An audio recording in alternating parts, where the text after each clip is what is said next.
became a beta. I mean, Sword Art Online is just peak power fantasy for its time. Yeah. And power fantasy hasn't really gone anywhere new. I mean, look, power fantasy is a slop genre. Yeah. It hasn't gone anywhere new, it's- but it doesn't mean that it's good. It's just slop genre. I mean, there's not many good stories in power fantasy because it's a fucking fantasy. I mean, what's the line between like a power fantasy that we clown on and just like a power fantasy that is like glorified? Like, okay, James Bond, is that a power fantasy?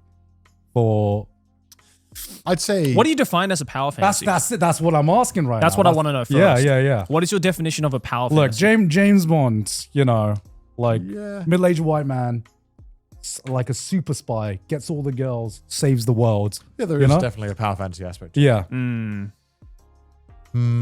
It's like to me, power fantasies have always existed since like the beginning of like fiction because people want to escape their lives and and also people don't want to like follow a story of like a guy who's just or a guy or a girl who's just like I'm the shit and then he gets absolutely slimed, right? So, yeah, to me it's like Sword Art Online is just the line is like how cheap is it? It's like Kirito kind of became the most powerful person in there, got special abilities in a system that was rigged towards him being the protagonist, But there's a lot of, I guess maybe like Bond specifically, there's a lot of self-introspection to the character, at least in the newer movies, in the character of Bond, kind of making fun of him.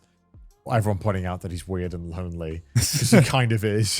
There's a lot of comedy in there. Yeah. I think there's a lot of self-reflection in at least newer Bond movies that, I mean, maybe because they've had the prior ones that are like glazing the shit out of him. And he's the greatest. And, Yeah. But that's also kind of like an 80s, 90s trope anyway. Yeah. That's kind of died off.